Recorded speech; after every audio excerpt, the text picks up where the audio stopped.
أعوذ بالله من الشيطان اللعين الرجيم بسم الله الرحمن الرحيم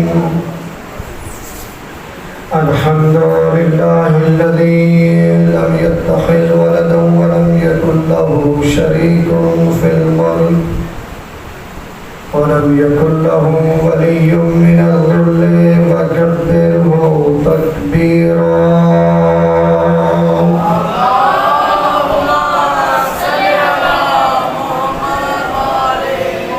الحمد لله الذي جعلنا من المتمسكين بولاية أمير المؤمنين صلوات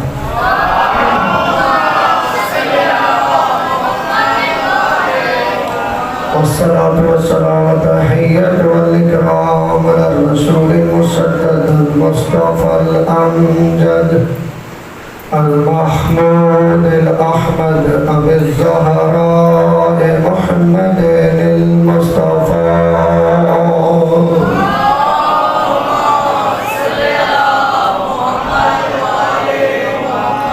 وأهل بيته الطيبين الطاهرين المعصومين المنتخبين المنتجبين المظلومين المطهرين الذين أذهب الله عنهم الرجس وطهرهم تطهيرا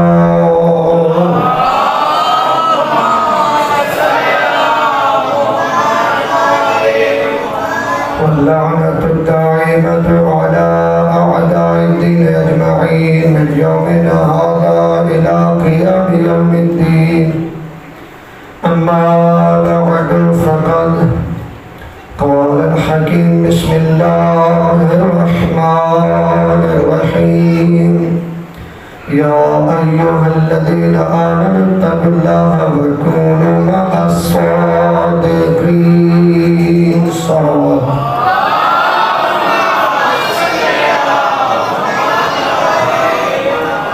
نعرہ تکبیر ماشاءاللہ مجمع کافی ہے کوشش کریں بلند آواز سے نعرہ تکبیر نعرہ رسالت نعرہ رسالت نعرہ حیدری حسینیت حسینیت یزیدیت اہل بیت کے دشمنوں پہ لعنت محمد وآل محمد بلندر صلوات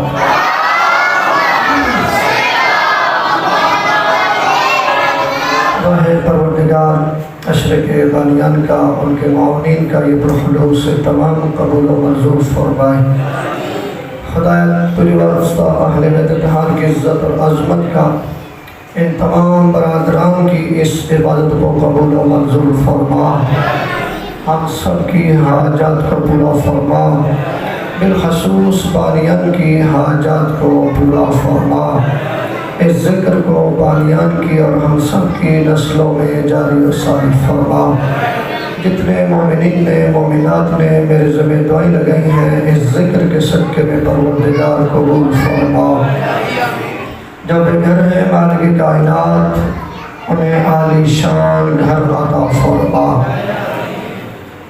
اللہ کی نعرہ نور بغیب کتاب میں سورہ توبہ کی آیت نمبر 119 ہمارا عنوان کلام ہے، عشرے کا موضوع ہے۔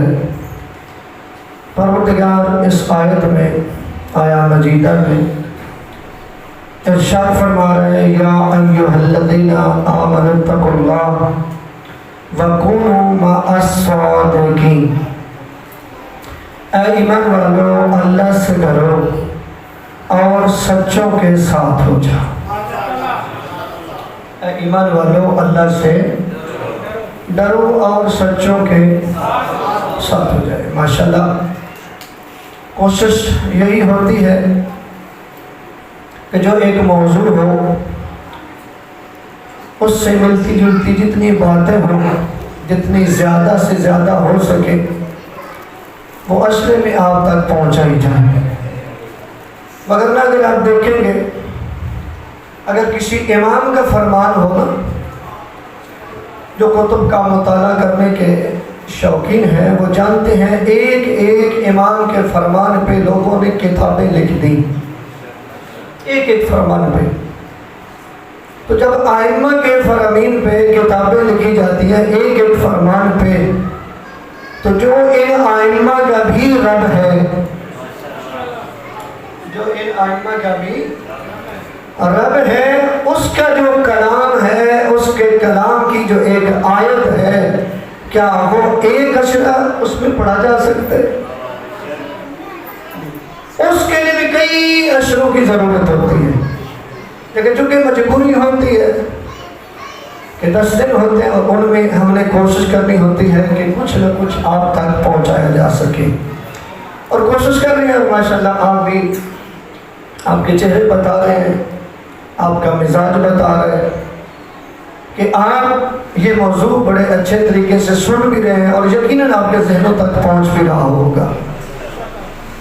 اگر وہ اللہ فرما رہے ہیں ایمان والوں اللہ سے ڈرو اور سچوں کے، سارے بولیں گے میرے پڑھنے کے لیے آسانی ہو جائے گی. اللہ کیا فرما رہے ہیں؟ اے ایمان والو اللہ سے ڈرو اور سچوں کے سچوں کے ساتھ ہو جاؤ. کل ہم نے آپ کو یہ بتایا تھا کہ اللہ نے جو فرمایا کہ سچوں کے ساتھ ہو جاؤ، اس کا مطلب یہ ہے کہ پروردگار چاہ رہا ہے کہ یہ جو سچے میں نے بنائے ہیں، جو میرے معیار صداقت پہ پورے اترتے ہیں، آپ نے ان کی اتباع کرنی ہے. ایک درود پڑھیے بابا نے.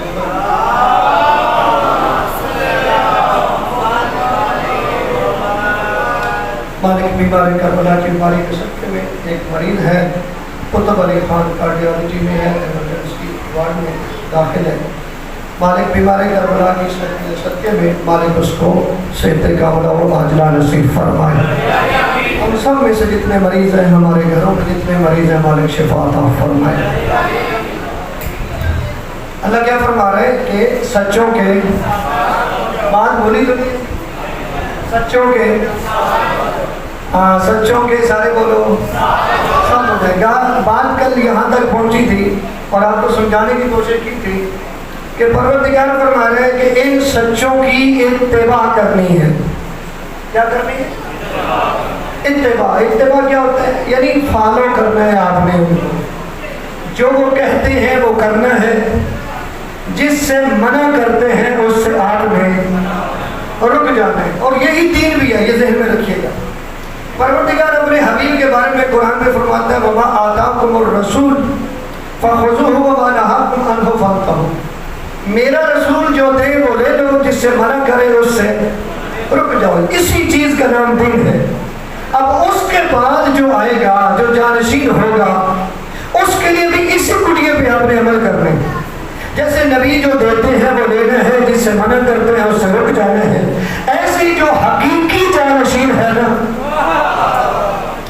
کیونکہ اس میں تھوڑی دقت کرنی پڑے گی، تھوڑی تحقیق کرنی پڑے گی کہ دیکھیں گے کہ کون ہے جو حقیقی جانشین ہے. اگر تحقیق کریں گے تو ایسا نہیں ہو سکتا کہ آپ کو حقیقی جانشین نہ ملے. ہم بھی کوشش کر رہے ہیں طریقے کے ساتھ کہ آپ کو پتہ چلے کہ وہ حقیقی جانشین کون ہے اور کون لوگ ہیں جن کے بارے میں اللہ کہہ رہے ہیں کہ اے ایمان والو ان کے ساتھ ہو جاؤ. ہم بھی کوشش کریں، آپ نے بھی تحقیق کرنی ہے. تو پروردگار کیا چاہ رہے ہیں؟ پروردگار چاہ رہے ہیں کہ میرے حبیب کی مانو، جس سے منع کرتا ہے اس سے رک جاؤ، اور اس کے بعد ان کی مانو جو سچے ہیں. توجہ ہے، اس میں کوئی شک نہیں، نبی اعظم بدرجہ اولا سچے ہیں. لیکن ان کے بعد آپ نے ڈھونڈنا ہے کہ کون ہے وہ سچے کہ جن کی ہم نے اتباع کرنی ہے اور اللہ ہمیں حکم دے رہا ہے. ٹھیک ہے جی، بات یہاں تک پہنچ گئی تھی کہ اتباع کرنی ہے. جو وہ کہتے جائیں وہ کرنے ہیں، جس سے منع کرتے جائیں آپ نے رک جانے. ہم نے بابا اللہ کے رنگ میں آپ کو سچے دکھائے، ایسے ہی ہم نے آپ کو غدیر کی شکل میں سچے دکھائے. ہم نے آپ کو عرش پہ اوپر کیا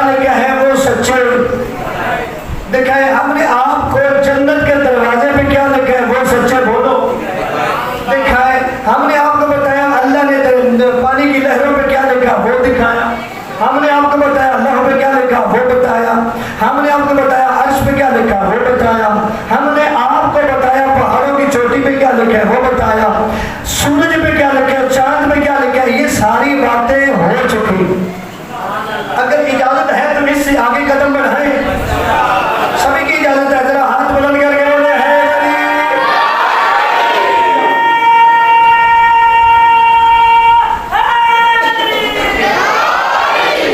اب یہ لوگ جن کے بارے میں میں نے بات کی اور اللہ نے بھی بتایا اور چند واقعات کی صورت میں آپ کے سامنے پیش کیا کہ کون ہے وہ سچے جن کے ساتھ ہوں گے.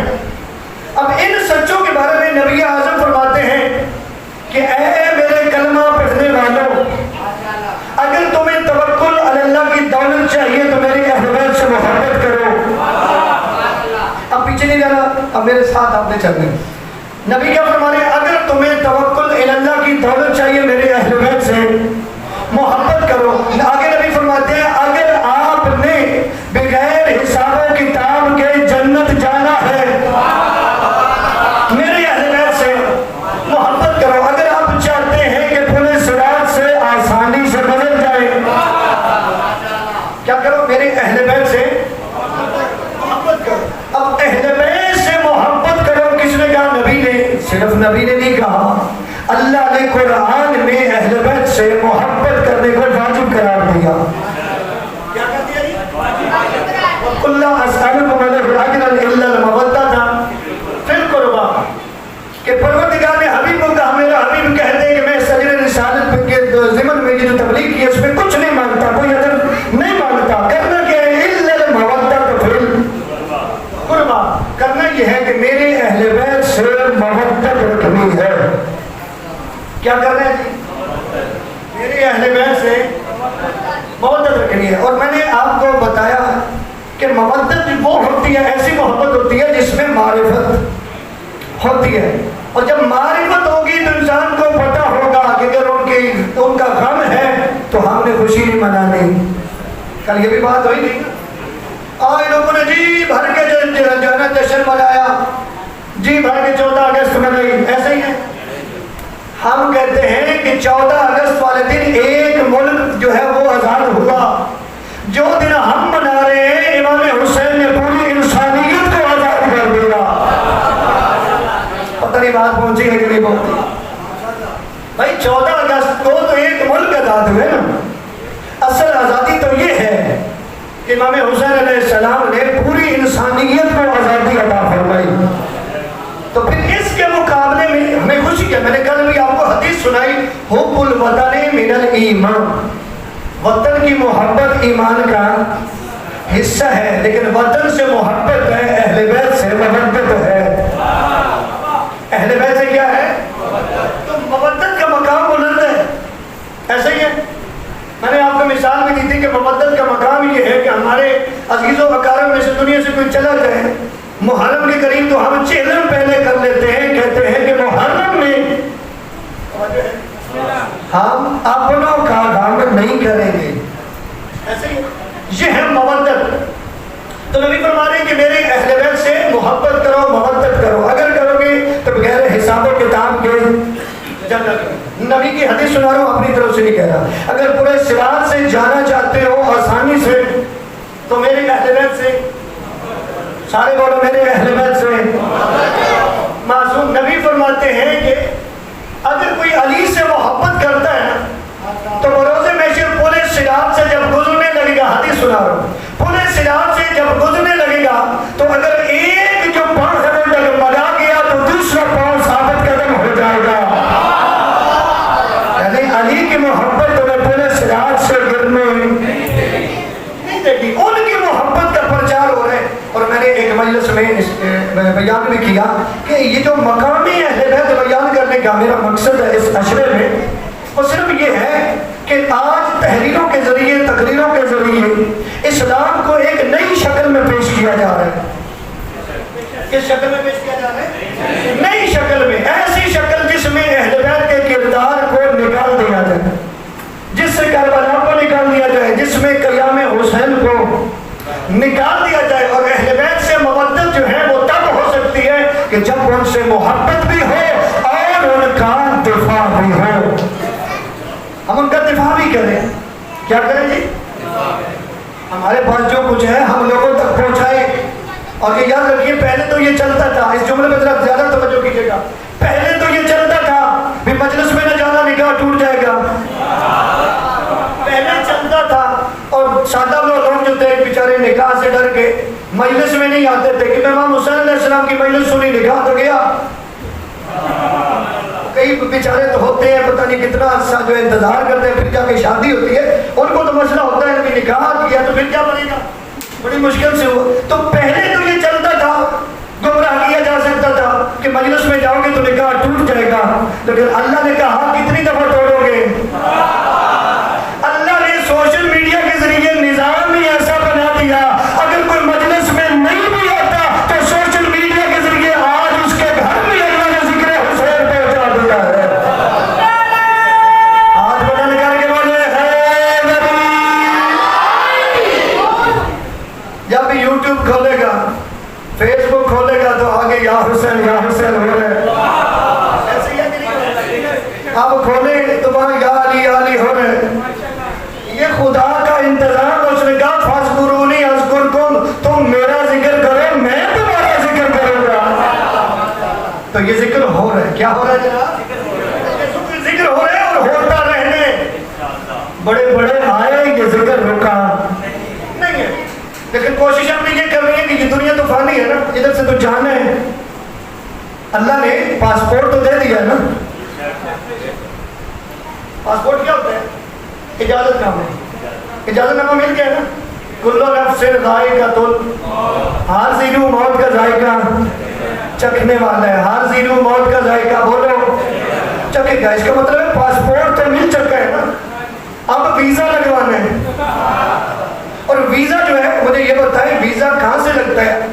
اسی جگہ سے آگے والے ملک کا لگے گا, ادھر سے تو نہیں لگے گا, ادھر تو کوئی انٹر ہی نہیں ہونے دے گا. اللہ نے پاسپورٹ دے دیا ہے, اب آپ نے لگوانا ہے ویزا. اب ویزا جو ہے وہ ادھر سے ہی لگے گا, کیونکہ دو ملک ہے, ایک جہنم ہے ایک جنت ہے. وہاں پہ تو ویزا نہیں لگنا, ویزا یہاں پہ ہی لگنا ہے. اور ویزا بھی ادھر ہی لگے گا کہ جہاں حسین کا دفتر ہے, یہاں سے ویزا لگے. اور یہ یاد رکھیے کہ بروز محشر بڑا سخت دن ہے. کیا ہے جی؟ بڑا سخت دن ہے. اللہ کا قرآن کہتا ہے یا ویلتا لم اتخذ فلانا خلیلا, کہ بروز محشر کچھ لوگ ہوں گے جو کہیں گے, سورہ فرقان کی آیت ہے, بروز محشر کچھ لوگ کہیں گے کہ ہائے کاش میں نے فلاں کو اپنا دوست نہ بنایا ہوتا.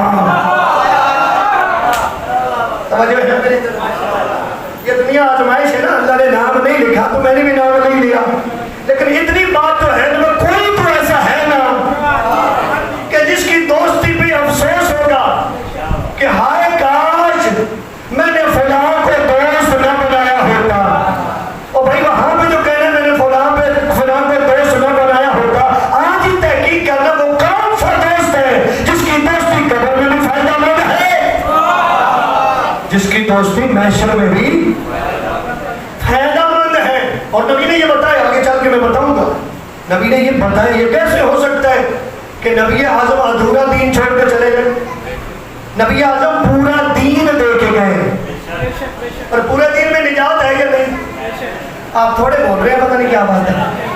پورے دین میں کوئی ایسی چیز ہوگی کہ آپ کو پتہ چلے نجات کس میں ہے, جنت کیسے ملتی ہے, تو وہی بتاؤں گا. بھائی کوئی ایسے لوگ تو ہیں نا کہ جن کی دوستی پہ انسان کہے گا کاش میں نے اسے دوست, سارے بولیں گے تو میں کچھ فرق ہوگا, کاش میں نے اسے دوست, ایک دفعہ اور بولے کاش میں نے فلاں کو دوست. یعنی کچھ تو ایسے لوگ ہیں جن کی دوستی بروز محشر تمہیں پریشان کرے گی. تو آج آپ کو کچھ کرنا چاہیے نا, کوئی ایسا دوست ڈھونڈے کہ جس کے آگے بھی دوست ہو, جس کے آگے بھی دوست. اور میں آپ کو قرآن کی ایک دو اور آیتیں سناتا ہوں. پروردگار سورہ بقرہ میں آیت نمبر 166 ہے, یاد کر لیجئے گا, 166 ہے. سورہ بقرہ میں فرماتا ہے اِذْ تَبَرَّأَ الَّذِينَ اتَّبَعُوا مِنَ الَّذِينَ اتَّبَعُوا وَرَأَوُا الْعَذَابَ وَتَقَطَّعَتْ بِهِمُ الْأَسْبَابُ.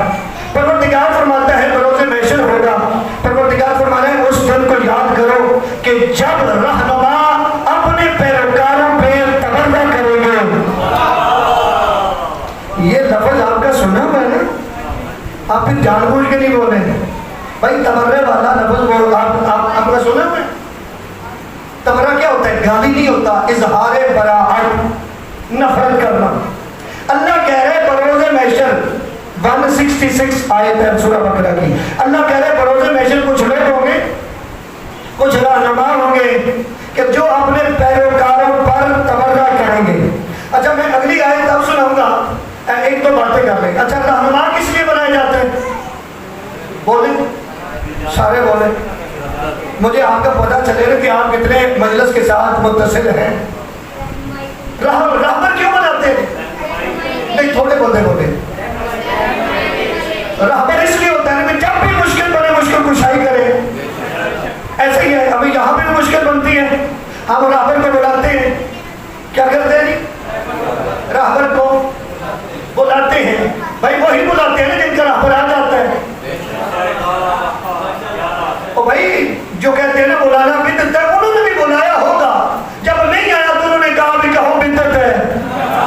ہمارے جو نہیں آتے ہیں اور جن کی آتے ہیں وہ بلا رہے ہیں اور بلاتے رہیں گے۔ بھائی رہبر وہ ہوتا ہے کہ جو مشکل کے ٹائم پہ کیا کرے؟ آپ کی مشکل بولو کشل کرے۔ اب ظاہر سی بات ہے سب سے مشکل دن ہے قیامت کا۔ اب آپ تو ماشاءاللہ بہت اچھے لوگ ہیں، میں اپنی بات کرتا ہوں، میں اپنا مزاج بتاتا ہوں۔ بروز محشر اگر مجھے مشکل بنے گی تو میں ادھر ادھر دیکھوں گا کہ کہاں کھڑے میرا رہبر، میں کیا کروں گا؟ ادھر ادھر دیکھوں گا کہ کہاں کھڑا میرا رہبر۔ کیوں؟ مشکل کشائی کے لیے ہر کوئی ایسا کرے گا کیونکہ اللہ نے کہہ دیا، لیکن رہبر تب فائدہ دے گا کہ جب رہبر جو ہے اس کے پاس کوئی اختیار ہوگا۔ اگر رہبر ہی ایسا ہوا اس کی ادھر کوئی سننے والا ہی نہیں ہوگا، کوئی اتنی مشکل بات نہیں ہے، اتنی مشکل بات نہیں، تو جس کا کوئی سننے والا نہیں ہوگا تو اب وہ رہبر جو ہے اپنے پیروکاروں سے بھاگے گا۔ اللہ کا قرآن کہہ رہے ہیں کہ رہبر اپنے پیروکاروں پہ تبرہ کریں گے۔ کیا کریں گے جی؟ سارے بولے کیا کریں گے؟ تبرہ کریں گے، اظہار براعت کریں گے، نفرت کریں گے، نفرت کریں گے۔ برادران رہنما، رہبر، امام پیروکاروں پہ کیا کریں گے؟ تبرہ کریں گے۔ یعنی کچھ تو ایسے ہیں تو اللہ نے کہا ہے کہ کچھ رہبر ایسے ہیں کہ جو اپنے پیروکاروں پر تبرہ کریں گے۔ تو منبر رسول پہ بیٹھ کے آپ کو ایک مشورہ دینا چاہتا ہوں، ابھی وقت ہے تحقیق کر لو، کوئی ایسا رہبر بنا لو، کوئی ایسا رہبر بنا لو، کوئی ایسا رہنما بنا لو، کوئی ایسا امام بنا لو کہ تیری مشکل کشائی کرے۔ ایسا رہبر نہ بنانا کہ وہاں پہ تجھ پہ تبرہ کرے، بھائی ایسے رہبر پہ آج ہی تبرہ کر لے۔ آپ کھڑا کرنے والے ہے نبی،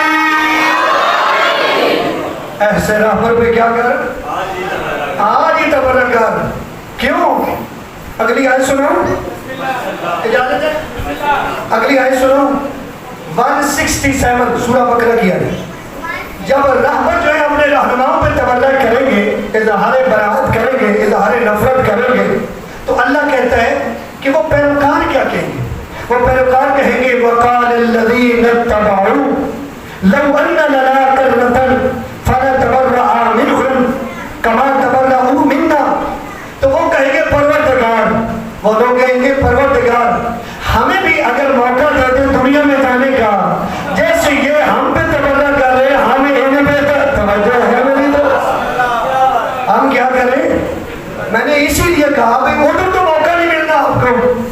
اگر آپ کہیں گے نا کہ پروردگار ہمیں وقت دیں، ہمیں دنیا میں بھیج، تو کیا اس وقت موقع ملے گا؟ اچھا آپ کی چپ ایسے لگتی ہے کہ وہاں پہ بھی آپ کے پاس بڑا اختیار ہونا ہے، آپ نے کہتے جانے اللہ نے پھر بھیج دینا۔ ایسا نہیں ہے، وہاں توبہ کا دروازہ بند، وہاں کوئی معافی ہونے والی نہیں ہے، وہاں بس یہی کہنے کہ کاش ہمیں دنیا میں پھر جانا نصیب ہو۔ تو یہ جو ہمارے رہبر آج ہم پہ تبرہ کر رہے ہیں، ہم انہیں پہ تبرہ کریں گے۔ تو میں نے اسی لیے کہا کہ اس وقت وقت نہیں ملتا، آج ہی ان کو پہچان کے تبرہ کر لے۔ کیا کر؟ آج ہی ان پہ تبرہ کر لے، اور تحقیق کریں گے تو آپ کو وہ بھی ملیں گے، تحقیق کریں گے تو آپ کو وہ بھی ملیں گے کہ جن کا ادھر اختیار ہے، اور جن کے بارے میں اللہ کہہ رہے ہیں ایمان والو اللہ سے ڈرو اور سچوں کے، میری بات بھولی تو نہیں ہے؟ اے ایمان والو اللہ سے ڈرو اور سچوں کے بولو ساتھ ہو جاؤ۔ لیکن سچے کون سے؟ جو اس کے معیار صداقت پہ پورے اترتے ہیں، ان کے ساتھ ہونا، ان کی اتباع کرنی۔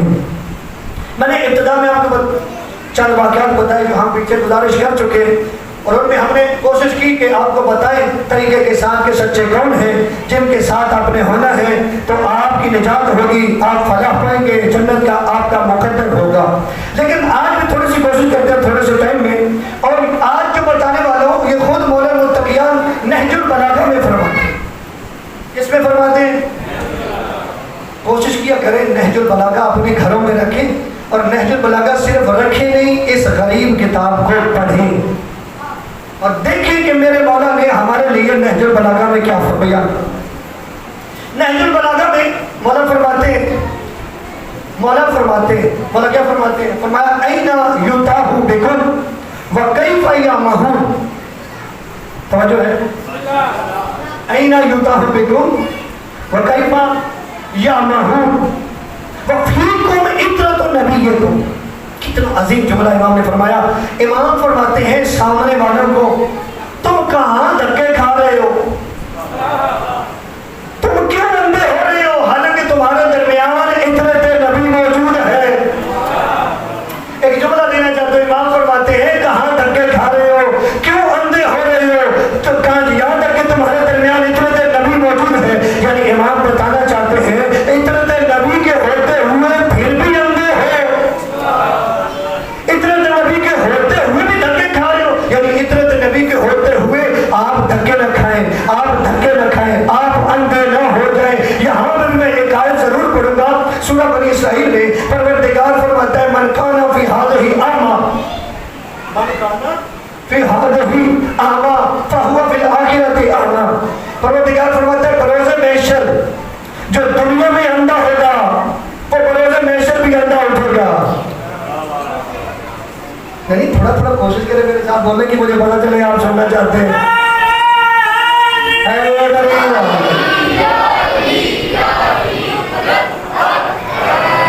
اللہ کیا فرما رہے ہیں قرآن میں فرما رہے ہیں من کان فی ہذہ اعمی فہو فی الآخرۃ اعمی۔ فرمایا جو دنیا میں اندھا ہے وہ قیامت والے دن بھی اندھا ہی اٹھے گا۔ سارے بولے جو دنیا میں اندھا ہے وہ قیامت کو بھی اندھا اٹھے گا۔ اچھا یہ بات آپ کو سمجھ آئی ہے؟ بھائی اللہ عادل ہے یا نہیں؟ بولو اللہ عادل ہے نا؟ اللہ کسی پہ ظلم کرتا ہے؟ بولو۔ اچھا جب اللہ عادل ہے، ظالم بھی نہیں ہے اور واقع نہیں ہے، تو پھر یہ بات سمجھ میں آئی ہے کہ جو دنیا میں بھی اندھا ہے اور آخرت میں بھی اندھا، بات سمجھ میں آتی ہے؟ ایک دفعہ انسان کا ذہن چکراتا ہے بھئی اس کا قصور کیا ہے، بھئی دنیا میں بھی اندھا آخرت میں بھی اندھا اٹھے گا۔ تو مفسرین نے اس کا جواب کیا لکھا؟ فرمایا اس سے مراد آنکھوں کا اندھا نہیں ہے۔ توجہ کرو تو میں جملہ کروں۔ مفسرین نے لکھا اس سے مراد آنکھوں کا اندھا نہیں ہے، اس سے مراد وہ اندھا ہے کہ جس نے اس دنیا میں حق کے راہبر کو پہچانا نہیں ہے۔ آپ بلند کر کے ہاتھ کھڑے کر کے فرمایا وہ اندھا ہے جس نے اللہ کے بنائے ہوئے کو پہچانا نہیں ہے، جس نے ہدایت کو قبول ہی نہیں کیا۔ یہ دنیا میں بھی اندھا تھا، آخرت کو بھی اندھا ہی اٹھے گا۔ اس بندے کی بات ہو رہی ہے، اور مولا کیا فرما رہے ہیں؟ آپ ذرا ملاؤ، آپ ذرا ملاتے ہیں۔ مولا کیا فرما رہے ہیں؟ فرما رہے ہیں کہ تمہارے درمیان عطرت نبی موجود ہے۔ کیا ہے جی؟ ضرور پڑھے آگے کے ذات کا اللہم صلی اللہ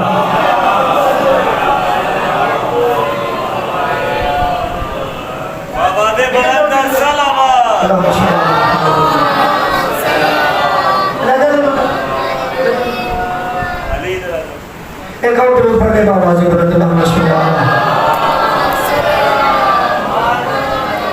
وہ کرنے خراب کر دی درود پڑھیے گا آواز ہے برد اللہ صلی اللہ آپ کی توجہ ہے میری طرف۔ میں کوشش کوشش کر رہا ہوں لیکن بچے تھوڑا ماحول خراب کر رہے ہیں. لیکن بچوں کا کام ہی یہ ہے, اگر بچہ شرارت نہ کرے تو بچہ تو نہیں ہوتا. بلکہ اکثر خطیب کہتے ہیں کہ دو چیزیں اگر چپ ہو تو سمجھو وہ بیمار ہے. کون سی چیزیں؟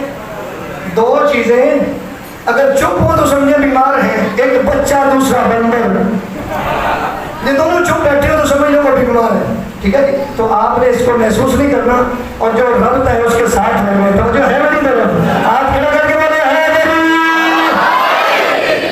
اس کو ملاتے. اللہ کہہ رہے کہ جو اس دنیا میں اندھا ہے, جس نے راہبر کو صحیح معنوں میں پہچانا نہیں, تو بروز محشر بھی کیسے اٹھے گا؟ بولے اندھا اٹھے گا. کیسے اٹھے گا؟ اور معصوم کیا فرما رہے ہیں؟ مولانا علی فرما رہے ہیں, امام فرما رہے ہیں کہ تمہارے درمیان عطرت نبی موجود ہے پھر بھی اندھے ہو.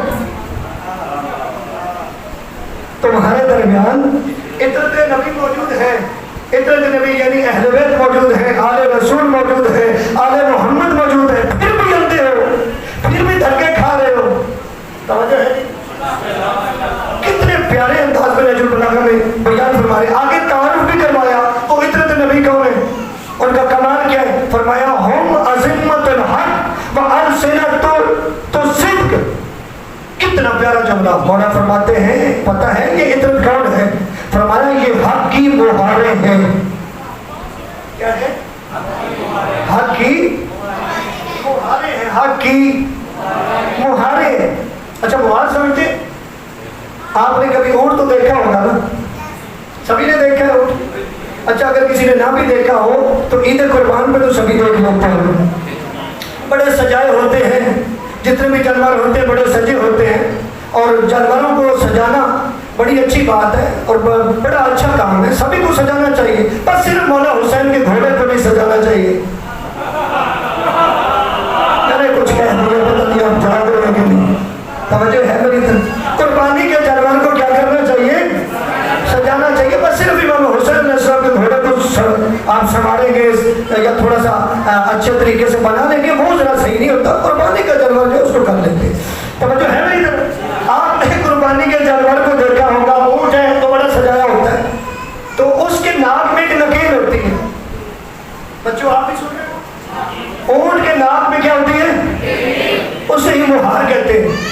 مولا فرماتے ہیں ہم عظمت الحق, کہ یہ جو اہل بیت ہے, یہ جو عطرت ہے, یہ حق کی مہاریں ہیں.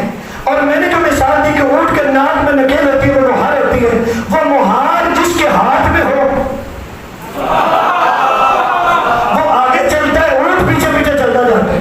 اونٹ جتنا بھی واشی ہو وہ پیچھے پیچھے چلے گا. مہار چاہے بچے کو پکڑا دے, مجھے یقین کرے پورے جتنا اچھا گزر چکے ہیں نا, مجھے دکھ نہیں لگا کسی جملے پہ بھی. اگر اس جملے پہ نہ بولنے پڑا تو لگے گا. میں اس طریقے سے مثال آپ کو دے رہا ہوں. میں کہہ رہا ہوں مہار بچے کے ہاتھ میں بھی ہونا تو اور پیچھے ہی چلے گا جتنا واشی جانور ہے.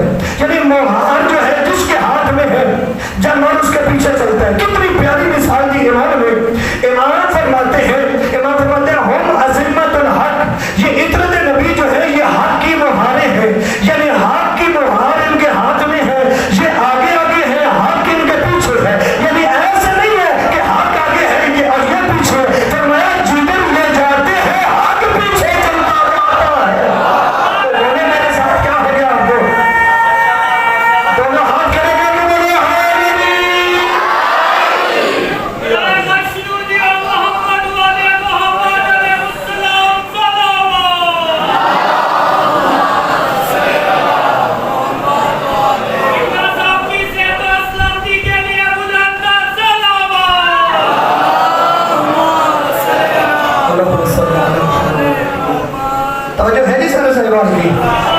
مولا امیر کیا فرما رہے ہیں؟ ہم عظمت الحق, یہ اہل بیت جو ہیں, یہ آل رسول جو ہیں, یہ آل محمد جو ہیں, جن کے ساتھ ہونے کا اللہ نے کہا ہے, یہ کون ہے؟ حق کی مہاریں ہیں.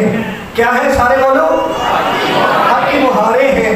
یعنی جدھر یہ جاتے ہیں, ایک گلی نہیں 12 کے 12, سارے کے سارے اہل بیت جتنے بھی ہیں وہ جدھر جائیں گے حق ان کے پیچھے چلتا ہے. چلو میں آپ کا امتحان لینے لگا ہوں جملے میں کہہ رہا ہوں سارے جدھر جاتے ہیں حق ان کے پیچھے چلتا ہے. مولا امیر کے بارے میں رسول فرماتے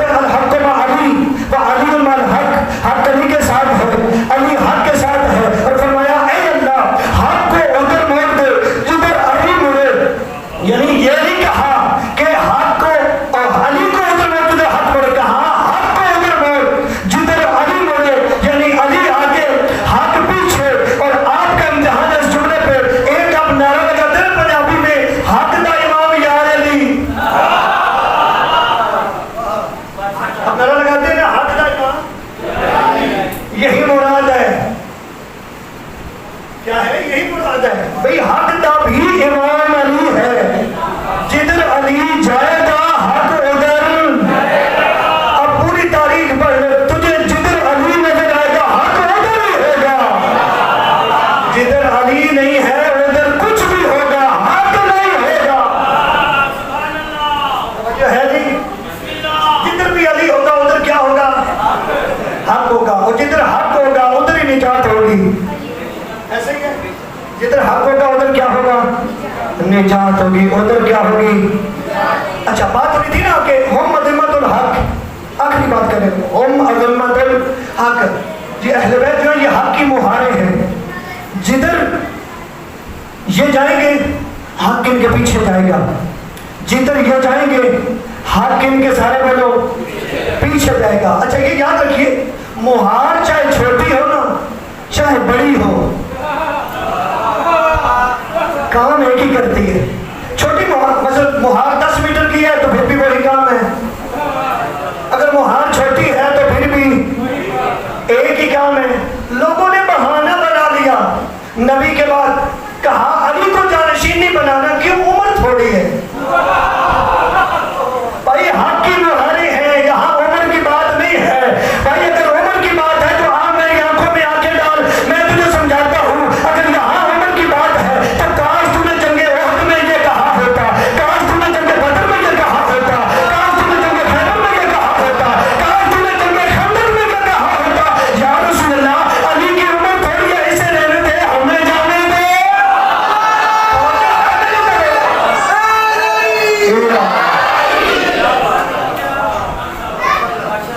ادھر علی بڑا ہے. ہاں توجہ ہے. جنگوں میں کیا ہے؟ علی بڑا ہے. جنگ بدر ہے تو ادھر بھی علی بڑا. جنگ بدر ہے ادھر بھی علی بڑا. جنگ احد ہے ادھر بھی بولے علی بڑا. جنگ خیبر ہے ادھر بھی علی بڑا. جنگ خیبر ہے، خندق ہے ادھر بھی. لیکن جب جانشینی کی باری آتی ہے علی چھوٹے ہیں. او بھائی علی چھوٹا ہوتا ہی نہیں ہے.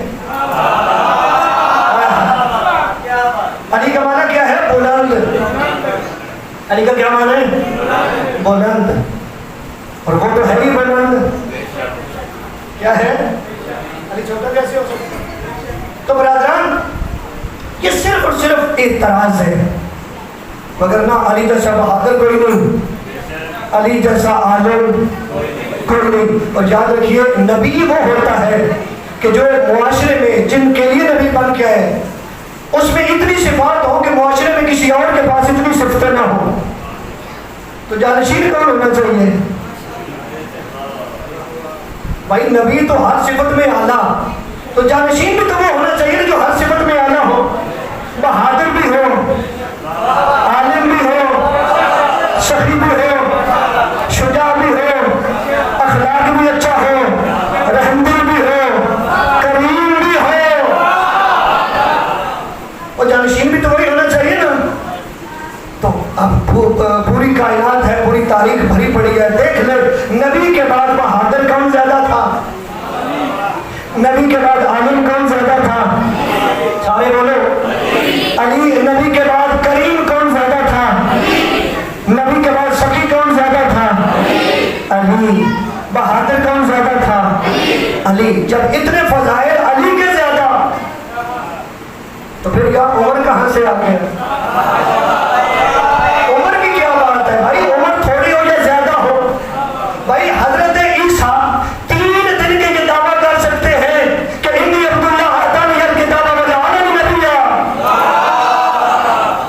کہ میں اللہ کا بندہ ہوں اور اللہ نے مجھے نبی بنا کے بھیجا، کتاب دے کے بھیجا. تو پتہ چلا کہ راہبروں کے لیے عمر کا کوئی مسئلہ نہیں ہے. وہ ادھر سے بن کے آتے ہیں. ایسے ہی ہے. تو کوئی بہادر ماننا. بس آخری بات آپ کی توجہ ہوگی ماشاءاللہ، ماحول جنت بن گیا.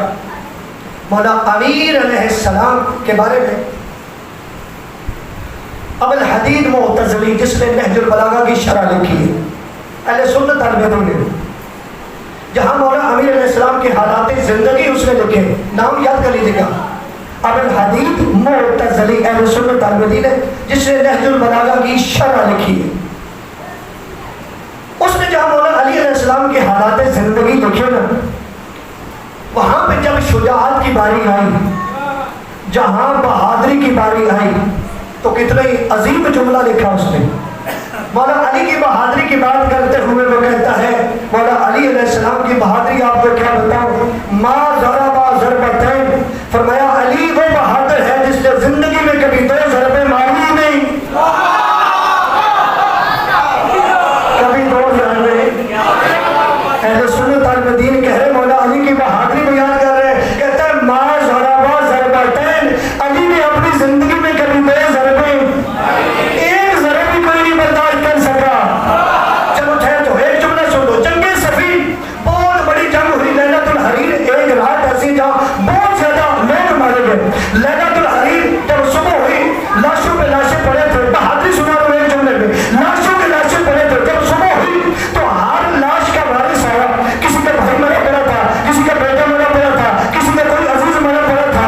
لاشوں کو اٹھانا چاہتے تھے، ایک دوسرے سے پوچھتے تھے کہ ہاں تو بھی موجود تھا، بتا میرے بھائی کو کس نے مارا، بتا میرے عزیز کو کس نے مارا، میرے فلاں رشتہ دار کو کس نے مارا. تو وہ کیا کہتا، وہ کہتا ہے اب یہ باتیں کرنے کا وقت نہیں ہے، بس ایسا کر اس کو لے جا اور پلڑے میں یا تو 2 ٹکڑے ہیں پلڑے میں رکھنا، اگر تو وزن برابر ہے تو علی نے مارا ہے.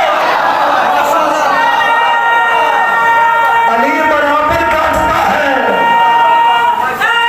سارے بولے ہیں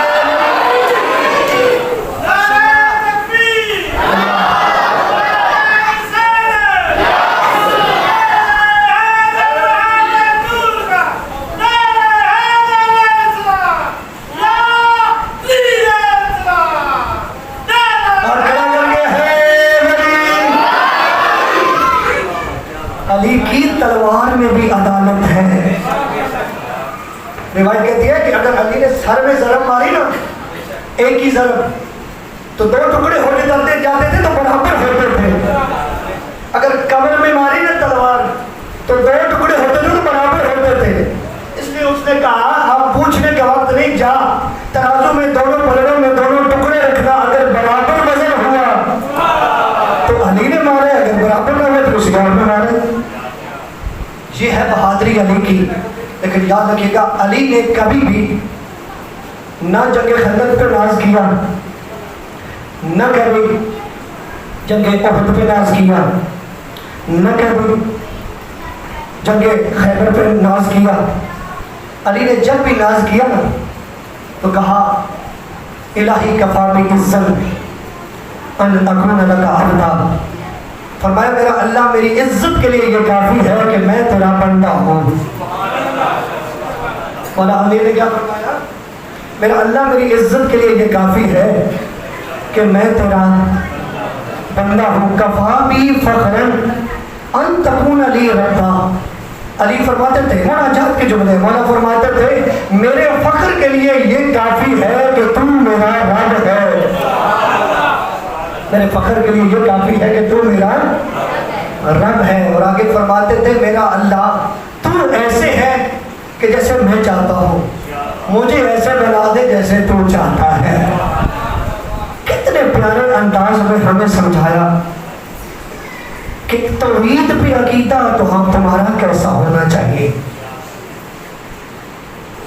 علی اتنے بہادر تھے، میں بتا رہا تھا نا کہ جنگوں پہ ناز ہی نہیں کیا، کیونکہ بہادری جو ہے معصوم کی زبانی اگر آپ سنیں گے تو تلوار سے کسی مد مقابل کو مار دینے کا نام بہادری نہیں، طاقت ہونے کے باوجود کسی کو معاف کر دینے کا نام بہادری ہے.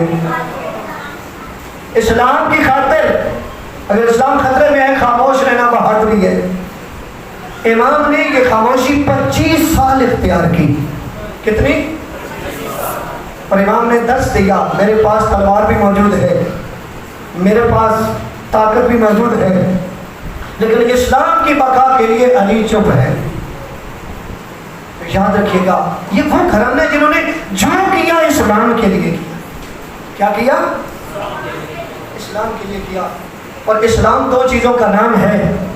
ایک چیز کا نام اصول دین ہے، دوسری چیز کا نام فروع دین ہے. اصول دین عقیدہ ہے اور فروعات دین اعمال و افعال کا نام ہے. ہمارے بچوں کو بھی ماؤں نے یہ پڑھائے ہیں اصول دین، توحید، عدل، نبوت، امامت، کرامت، یہ عقیدہ ہے. اور یاد رکھیے یہ قبر میں پوچھا جائے گا. یہ کدھر پوچھا جائے گا؟ قبر میں پوچھا جائے گا من رب کا، تیرا رب کون ہے؟ میرا درس یہی ہے اور ائمہ کا بھی یہی درس ہے، انہی سے میں آپ کو سنا رہا ہوں. اچھا، اگر قبر میں پوچھا گیا اور جو ضرور پوچھا جانا ہے کہ تیرا رب کون ہے من رب کا، تو آپ کیا جواب دو گے؟ اللہ کا نام لو گے؟ نہ بولو نا، عربی میں نہ بولو، صرف یہ بتا دو اللہ کا نام لو گے. میرا سوال یہ ہے کہ اگر کوئی بندہ اللہ کو مانتا ہی نہیں ہے تو وہاں کیا جواب دے گا؟ تھوڑے بہت پیغام بھی تو دے لیں. اگر ایک بندہ اللہ کو نہیں مانتا، میں کھول دیتا ہوں، کوئی بندہ کہتا ہے میں علی کو رب کہتا ہوں، نوز باللہ، کیا کہتا ہے؟ یا 5 کو رب کہتا ہوں، کوئی اتنے پاک کو، یا 12 رب ہے یا 14 رب ہے. قبر میں جواب دے گا کہ میرا اللہ رب ہے. معذرت کے ساتھ اب مومن کے ساتھ بڑا عظیم رشتہ. رب کا جواب تب دو گے جب ادھر آپ نے اللہ کو ماننا تو. دوسرا سوال بھی تب ہی ہو جب پہلا سوال اس کا جواب دے لیا. بعد میں پوچھا جانا ہے من نبیوں کا، تیرا نبی کون ہے؟ اگر تو آپ نے نبی کا جواب ٹھیک دے دیا تو پھر تیسرا سوال ہونا ہے. اگر دوسرا بھی صحیح جواب نہ دیا تو تیسرا نہیں ہونا. اگر دوسرا صحیح دے لیا تو پھر جواب آئے گا، سوال ہوگا من اماموں کا. کیا ہے؟ تیرا امام کون ہے؟ اگر تو حقیقی امام بتا دیے جن کے بارے میں اللہ کہہ رہے ان کے ساتھ ہو جاؤ، پھر آگے سوال ہوگا تیری کتاب کون سی ہے، کعبہ کیا ہے، یہ سارے سوال ہوں گے. لیکن یاد رکھیے یہ اعمال افعال جتنی آپ عبادتیں کرتے ہیں ان کا سوال قبر میں نہیں ہونا، محشر میں ہونا. یہ بھی اللہ کا آپ پہ کرم ہے، انعام ہے. اگر وہ چاہتا تو قبر میں بھی پوچھ سکتا تھا، لیکن اس نے کہا ہو سکتا ہے کہ میرا کسی بندے کا عقیدہ تو ٹھیک ہو سکتا ہے چند نمازیں رہ گئی ہوں، ہو سکتا ہے چند روزہ رہ گئے ہوں، حج نہیں کر سکا، زکوٰۃ نہیں دے سکا، تو پوچھے اس کے جو سہل عزیز و اقارب ہے وہ اس کے لیے پیچھے پہنچا سکے. لیکن یاد رکھیے میں نے بتایا کہ یہ سوال ہونے من ربوں کا، من نبیوں کا، من اماموں کا. اس میں اگر آپ پاس ہو گئے بروز محشر آپ سے اعمال پوچھے جانے، اور جو پاس نہیں ہوگا اس سے بروز محشر کچھ بھی نہیں پوچھا کرنا. میں نے کوئی جملہ کہہ دیا اگر آپ کی توجہ ہے تو. بھائی جو اللہ کو نہیں مانتا اس سے پوچھا جائے گا کہ نماز پڑھی ہے کہ نہیں. جو نبی کو نہیں مانتا اس سے پوچھا جائے گا کہ نماز پڑھی ہے کہ نہیں. عقیدہ اگر ٹھیک ہوا تو بروز محشر سوال ہونے. تو یہی آپ کو سمجھانے کی کوشش کر رہا ہوں علی والوں، نبی والوں، شیعہ سنی برادران. عقیدہ ٹھیک ہوا تو آپ سے پوچھا جانا ہے بتاؤ بھائی نماز پڑھی تھی کہ نہیں. اللہ کو تو ماننا ہے، نبی کو تو ماننا ہے، علی امام ماننا ہے، کتاب بھی ٹھیک ہے، قبلہ بھی ٹھیک ہے، اب بتا نماز پڑھی تھی. دوسروں پہ کوئی سوال نہیں ہونا. آپ گھبرا گئے نا؟ گھبرا گئے نا؟ میں کہہ رہا ہوں دوسروں پہ کوئی سوال نہیں ہونا. اچھا میں ٹیچر میری مجلس میں تشریف فرمائے ہیں، مجھے یہ بتاؤ کہ جو بچہ سکول میں داخل ہو اگر وہ چند دن سکول نہ آئے تو ٹیچر اس سے پوچھے گا نا بھائی سکول کیوں نہیں آیا تھا. آج تو بہت ہی حیران کر رہے ہیں آپ، اتنی مشکل باتیں میں بھی کروں میرے خیال سے. بھائی ٹیچر پوچھے گا میں کیوں نہیں آیا، پوچھے گا نا. یا اس نے کوئی سبق دیا میتھ کا، انگلش کا، وہ کل کر کے نہیں آیا تو ٹیچر تو پوچھے گا بھائی کیوں نہیں کیا. اچھا سوال ایک ہی سوال کا جواب دے دو، یہ ٹیچر ان سے کیوں پوچھ رہے؟ کیونکہ وہ داخل ہے، پتہ نہیں کہاں بیٹھے گا، وہ سکول میں کیا ہے داخل ہے. اچھا چاند بچے ہیں جو سکول کے گرد گھومتے ہیں، نام داخل نہیں ہے. کبھی آپ نے سنا ہو کہ ٹیچر نے اس کا بازو پکڑو بتا بھائی میتھ کا سوال کر، بھائی کل کیوں نہیں آیا تھا، پرسوں کیوں نہیں آیا تھا. ٹیچر کہے گا کیوں نہیں کہے گا بھائی وہ داخل ہی نہیں ہے. میں یہی سمجھانے کی آپ کو کوشش کر رہا ہوں جو داخل نہیں ہے اس سے نہیں پوچھا جائے گا. آپ داخل ہیں آپ سے پوچھا جائے گا بھائی آپ پہ نماز واجب تھی 10 پڑھی تھی پتہ نہیں کہاں. بھائی آپ تو داخل تھے نا, بتا روزہ رکھا تھا, حج کیا تھا, زکات دی تھی. تو یاد رکھیے جن کے ساتھ ہونے انہوں نے یہ سارا کچھ کر کے ہمیں دکھایا کہ اللہ کی بھی ماننی ہے, اللہ کو بھی ماننا ہے, نبی کی بھی ماننی ہے, نبی کو بھی ماننا ہے, امام کی بھی ماننی ہے, امام کو بھی ماننا ہے, قرآن کو بھی ماننا ہے, قرآن کی بھی ماننی ہے. تو یہی آج کا درس ہے. کوشش کرے یہ جو درس ہے, درس اہل بیت ہے, امام حسین کے منبر سے ادا ہوتا ہے درس, اس کو لے کے جایا کریں. اس کو گلیوں میں جو یہاں چھوڑ کے نہیں جاتے. جب ہم نے یا علی کہا تو اس کا مقصد کیا ہے؟ اس یا علی کو ہم اپنے گھر لے جائیں. چلو یہاں یا علی کو چھوڑ کے نہ چلے جائیں, یا علی کو گھر لے جائیں. اور یہ یا علی گھر لے جانے کا مقصد کیا ہے؟ کہ علی کا کردار تمہارے گھر میں ہونا چاہیے. گھر پہ علم ہو اور گھر میں انڈیا کی فلم ہو, توجہ ہے, مشکل بات ہے لیکن پیغام تو پہنچا رہے ہیں. گھر پہ لگا ہے علم, نیچے انڈیا کی فلم چل رہی ہے, کیا دکھا رہے ہیں؟ یہ تو ایسے ہی ہوگا نا کہ جیسے بھنگ کا دورہ پڑا ہوا ہے تو بھنگی جو اس میں دیکھ رہے ہیں, اس کو اپنی شکل بھی نظر آ رہی ہے, اور جو کچھ کہتے ہیں آپ کو پتہ ہی ہے, مجھے کہنے کی ضرورت نہیں ہے. بھائی کردار چاہیے ان کو مانا ہے تو علم لگے تو اس کی پاسداری کرے. بھائی علم ہے, اگر علی کو مانے تو آپ کو پتہ آنا چاہیے علی ایسے نہیں تھے جو میں کر رہا ہوں. کردار ہونا چاہیے. اپنے آپ کو دیندار بناؤ. اگر دیندار بنا کر تو پھر نہ قبر کا کوئی ڈر ہے, نہ معاشر کا کوئی ڈر ہے. یہ تو وہ ہستیاں ہیں, میں نے کل بھی بتایا, کہ جنہوں نے اسلام کے لیے اپنا سب کچھ قربان کر دیا. اسلام کے لیے کچھ نہیں بچایا, اسلام بچا لیا, سب کچھ دے کے. حج چھوڑنا مشکل تھا نا, لیکن امام نے حج کے احرام کو عمرے میں بدل کے چھوڑ دیا. اسلام بچانا ہے, کیا کرنا؟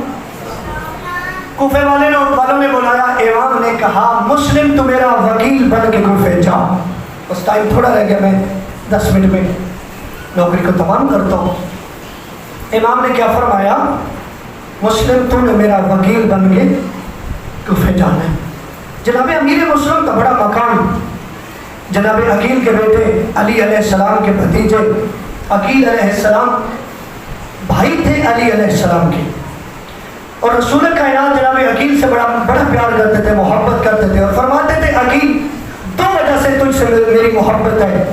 ایک تو وجہ یہ ہے کہ میرے چچا ابو طالب تجھ سے بڑی محبت کرتے ہیں. دوسری وجہ یہ ہے کہ آپ سے اللہ ایک بیٹا ایسا بھیجے گا اس دنیا میں کہ جو میرے دین پہ قربان ہو جائے گا. اور اس کا نام کیا ہے؟ اسی کا نام جناب امیر مسلم تھا. اور جناب مسلم کو امام حسین علیہ السلام نے بھی بڑا مقام دیا, لکھ کے بھیجا جب کوفے گئے, کہ کہا کہ مسلم کے ہاتھ پہ بیعت دراصل حسین کے ہاتھ پہ بیعت ہے, حسین کے ہاتھ پہ بیعت دراصل میرے نانا رسول کے ہاتھ پہ بیعت ہے, اور رسول کی بیعت دراصل خدا کی بیعت ہے. اتنی عزت دے کے بھیجا. 18,000 کوفی نے بیعت کی, لیکن جب آخری نماز پڑھائی, جدھر حسین کا سفیر دیکھتا تھا مسجد خالی تھی, جدھر نظر کرتے تھے مسجد خالی تھی. جب مسجد سے نکلے کبھی ادھر جاتے ہیں کبھی ادھر جاتے ہیں, عزاداروں کسی وقت آسمان کی طرف دیکھتے ہیں اور ٹھنڈا سانس لے کے کہتے ہیں اے کوفیوں, اگر آپ نے مجھے ایسے ہی چھوڑنا تھا مجھے پہلے بتا دیتے, میں خط لکھ دیتا, حسین اکیلا نہیں, اس کے ساتھ زینب آ رہی ہے. اجرکم اللہ, اجرکم اللہ. حسین اکیلے نہیں آ رہے, اس کے ساتھ زینب آ رہی ہے. عزاداروں طوا کے گھر میں آئے تو گھیراؤ کیا فوجوں نے, جناب مسلم باہر آئے. اور یاد رکھیے گا, رونا تو ہر کسی کے مقدر کا ہوتا ہے, لیکن یاد رکھیے چند ایک درد امیر مسلم کے ایسے ہیں جو کربلا میں بھی کسی پہ یہ مصیبتیں نہیں آئیں. عزاداروں کربلا میں تیر چلے, تلواریں چلی, نیزے چلے, لیکن کسی کی لاش کو کے بارے میں ایسا نہیں کہا گیا کہ اس کے ہاتھوں میں بھی رسیاں ڈالو, اس کے پاؤں میں بھی رسیاں ڈالو اور پھراؤ. اکیلا امیر مسلم ہے کہ جب لاش گرائی گئی تو ہاتھوں اور پاؤں میں رسیاں کبھی اس بازار، کبھی اس گلی، کبھی اس چوک۔ اگر امیر مسلم کرے گا تو حسین بھی راضی ہوگا، حسین کی ماں بھی راضی ہوگی، کیونکہ حسین کا وکیل ہے۔ رہنے والوں، جب توا کے گھر سے باہر آئے جناب امیر مسلم، تو یاد رکھیے گا یہ کوفے کے بازار میں بھی ایک کربلا بپا ہوئی۔ میں جملہ کہہ جاؤں گا، اگر آپ کی توجہ ہوگی تو دوجی بھر کے رو لے گا۔ میں کہہ رہا ہوں کوفہ کے بازار میں بھی ایک کربلا بپا ہوئی۔ میں نے کیوں کہا کوفہ کے بازار میں ایک کربلا بپا ہوئی؟ عزیزانو، میں نے اس لیے کہا کیونکہ کربلا کی جنگ اگر آپ دیکھیں نا 10 محرم کو، تیروں سے شروع ہوئی، تلواروں سے شروع ہوئی، نیزوں سے شروع ہوئی، لیکن ختم کس پہ ہوئی؟ خیموں کو آگ لگنے پہ۔ جنہوں نے جملہ سنے اس کی ہائے نکلی ہے، خیموں پہ آگ، خیموں کو آگ لگنے پہ ختم ہوئی۔ رہنے والے کوفے کے بازار میں بھی ایسے ہوا، پہلے جناب مسلم کو تیر لگے، نیزے لگے، پتھر لگے، تلواریں لگی، عزاداروں یہ بھی ختم ہوئے آگ پہ۔ پھر مکانوں کی چھتوں پہ کوفی چڑھ گئے، ان کے ہاتھوں میں لکڑیاں تھی، ان کو آگ لگاتے تھے، جلتی ہوئی لکڑیاں مسلم کے اوپر گراتے تھے۔ مسلم کی کبھی کبھی آواز آتی تھی، کاش آج پاس ہوتا، کاش آج میرے ساتھ اکبر ہوتا، کاش آج میرے ساتھ قاسم۔ ادرکم اللہ، ادرکم اللہ۔ اللہ تعالیٰ آنسو قبول کرے، اللہ تعالیٰ آنسو قبول کرے۔ دھوکے کے ساتھ قید کیا، بس آخری جملہ، دھوکے کے ساتھ جناب امیر مسلم کو قید کیا، قید کر کے دارالامارہ کے پاس پہنچے۔ روایت کہتی ہے دارالامارہ بند تھا، دیوار کے ساتھ دیگ لاگ کے بیٹھ گئے۔ جناب امیر مسلم جانتے ہو نا جو زخمی ہو اسے پیاس بڑی لگتی ہے۔ جناب امیر مسلم نے کبھی دائیں دیکھا پھر بائیں دیکھا، کہا کوئی ہے جو مجھے پانی پلائے۔ ایک ملعون نے بڑی گستاخی کی، کہا تیرا چاچا جو ہے نا وہ ساقی کوثر ہے، تجھے تیرا چاچا علی پانی پلائے گا۔ رہنے والے ایک رحمدل تھا سپاہی، اس نے اپنے غلام کو کہا وہ جام پانی کا لے کے آیا۔ اب غربت دیکھنا اور زخم دیکھنا جناب امیر مسلم کے، جب جام پانی کا قریب کیا جناب مسلم نے تو رہنے والے ایک تلوار ایسی لگی تھی جناب مسلم کو کہ ہونٹ کٹ گئے تھے، ہونٹ کٹ گئے تھے، خون آ رہا تھا۔ جو ہی گلاس قریب کیا، جام قریب کیا تو ہونٹ کو خون گلاس کے پانی میں ملا، جناب مسلم نے پھینک دیا۔ اور رہنے والے پھر گلاس پانی کا آیا، پھر وہ خون ملتا ہوا پھینک دیا۔ جب تیسری دفعہ آیا تو روایت میں نے ایسے پڑھا کہ رونے والے کو جو تلوار لگی تھی نا وہ دانتوں پہ بھی لگی تھی، تیسری دفعہ دانت گر کے اس پانی میں آ گئے۔ رونے والے خون ملتا ہوا پانی گرا دیا اور کہا میرا اللہ مجھے لگتا ہے میری قسمت میں پانی نہیں ہے، اب ہو بندہ علی والا حسین کو مارنے والا اس جملے پہ رہ نہ سکے۔ رونے والے 3 دفعہ مسلم کو پانی ملا اور پانی نہیں پی سکے، خون آلودہ ہو گیا، پیاسا تھا مسلم۔ لیکن میں کہوں گا آج قسمت اچھی تھی، آج مقدر اچھا تھا مسلم کے، چاہے پیاسا تھا چاہے پی نہیں سکا لیکن ملا تو ہے نا، لیکن پانی ملا تو ہے نا۔ میں کہوں گا امیر مسلم آج آپ نے پانی بھوگا، آپ کو ملتا گیا نا، ارے کاش آپ دریا کے کنارے پہ ہوتے، ارے اپنے بچوں کا حال دیکھتے، ارے حارث کے ہاتھ آپ کے بچوں کی زلفوں میں تھے، آپ کے بچے کہتے تھے ہمیں وضو کرنے دے، یہ ملعون کہتا تھا تو آپ پانی کا بہانے۔ اجرکم اللہ، اجرکم اللہ۔ ہائے رب جن کی چھوٹی اولاد ہے، جن کی چھوٹی اولاد ہے۔ عزادارو، جناب امیر مسلم کو شہید کر دیا گیا۔ بس آخری بات، امیر مسلم کو شہید کر دیا گیا۔ امام حسین علیہ السلام سفر میں تھے اور ان والے بڑا پیار تھا نا امیر مسلم کو۔ امام حسین کی نظریں لگی ہوئی تھی کوفہ کی جانب کہ کوئی آئے مجھے بتائے تیرے مسلم کا کیا حال ہے، اور ڈیوٹی بھی لگائی ہوئی تھی جب گرد پھٹے دیکھنا اگر کوئی کوفے کی طرف سے آ رہا ہو تو اس سے سیدھا میری طرف نہیں آنا۔ بس ختم کرنے لگا ہوں ایک بندہ جب گرد اٹھی سامنے نمودار ہوا، سپاہیوں نے لیا لے کے امام کے پاس آئے، کہا کہاں سے آ رہے ہو؟ کہا کوفے سے آ رہا ہوں۔ امام نے فرمایا مجھے یہ بتا تو کوفے سے آ رہے کچھ تجھے میرے مسلم کی خبر ہے؟ ہے کربلا حسین راضی ہو گئے، حسین کی ماں راضی ہو گئی۔ کہا کیا تجھے میرے مسلم کی خبر ہے؟ اور ہونے والا نہیں جانتا تھا یہ کیسا لشکر ہے۔ کہا خیمے سے جناب دوسری سائڈ پہ، کہا یہ جتنے ہیں یہ میرے آپ میں ہیں، جو بھی بات ہے ان کے سامنے بیان کر۔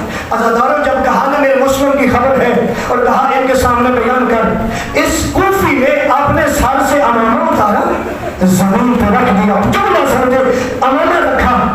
امام فرماتے ہیں بتا، کوفی کہتا ہے بس سمجھ جائے، میں نے امامہ اتار دیا بس سمجھ جائے۔ امام فرماتے ہیں نہیں، تجھے میری قسم ہے بتا، مجھے بتا میرے مسلم کا کیا حال ہے، میرا مسلم زندہ ہے یا مر گیا، میرا مسلم زندہ ہے یا شہید ہو گیا۔ اور انہوں نے جب امام نے مجبور کیا تو اس وقت کوفی کہتا ہے آپ کو کیا بتاؤں، جب میں کوفہ سے نکل رہا تھا نا، میں نے دیکھا مسلم کے ہاتھوں میں بھی رسیاں تھی، مسلم کے پاؤں میں بھی رسیاں تھی، ہائے کا زندگی کا پتہ نہیں ہے۔ کوفہ کی غیر آباد گلیوں میں جناب مسلم کو پھرا رہے تھے۔ عزاداروں میرے امام نے جب یہ سنا امامہ اتار دیا، اور امام نے جب امامہ اتارا روتے ہوئے چلے امام، جب خیمے میں آئے جناب زینب عالیہ کی نظر پڑی، آواز آتی ہے حسین، حسین اتنا پریشان کیوں ہے، تیری آنکھوں میں آنسو کیوں ہے؟ کہا زینب جلدی کر مسلم کی بیٹی کو بنا، اور جن کی چھوٹی اولاد ہے، جن کی چھوٹی چھوٹی بیٹیاں تیرے حصے کا مسائل ہے، کہا مسلم کی بیٹی کو بنا، مسلم کی بیٹی کو بنایا گیا۔ امام فرماتے ہیں ام کلثوم میں نے فلاں منزل پہ کوئی دل خریدے تھے وہ لیا، اور والے بندے آ گئے، جب بندے آئے میرے امام نے مسلم کی بیٹی کو اٹھا کے اپنی گود میں رکھا، اور والے کانوں میں بندے پہنائے، سر پہ شفقت کا ہاتھ رکھا، اور والے مسلم کی بیٹی اسی خاندان کی بیٹی جو نا ارے تڑپ کے اٹھی، رونے کہتے مانو آپ نے پہلے میرے ساتھ کبھی ایسے پیار نہیں کیا، مجھے یہ بتائیں آج آپ ایسے پیار کر رہے جیسے میں یتیم ہو گئی، میرے بابا کا خیر ہے، میرے بابا کا خیر ہے۔ اور والے امام فرماتے ہیں مسلم کی بیٹی آج کے بعد مجھے اپنے بابا سمجھ، کہا تیرا بابا شہید ہو گیا، اور والے کہا تیرا بابا شہید ہو گیا جس جملے کے لیے محنت کی ہے۔ اور والے امام نے مسلم کی بیٹی کو بندے پہنائے، سر پہ شفقت کا ہاتھ رکھا۔ ہم بھی آج تک یہی پہن کر کے رہتے ہیں، اسی بات کو یاد کر کے رہتے ہیں، اگر کوئی یتیم ہو جائے ان کی بیٹیوں کے ساتھ ایسا ہی سلوک کیا جاتا ہے، مولا بالکل جیسے آپ نے کیا، اور یتیموں کے ساتھ ایسے سلوک کیا جاتا ہے۔ لیکن کاش آپ کربلا میں دیکھتے، آپ کی 4 سال کی شہیدہ، ارے آپ کا قاتل تماچے مارتا تھا، ارے آپ نے تو بندے پہنا دے، ارے سکینہ کی حال کانوں کے، ارے اس طریقے سے ظالم نے آ ڈالا، ارے کان پھٹ گئے، ارے ساری زندگی نہ کوئی سو سکتی تھی، ارے نہ کوئی سو سکتی تھی، ارے لوگوں کے بعد تمہیں چلتا بازی۔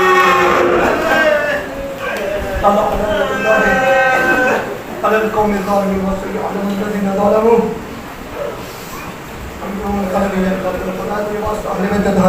عظمت کا من اس کا حفاظت کو قبول فرما، بانیان کی عبادت کو قبول فرما۔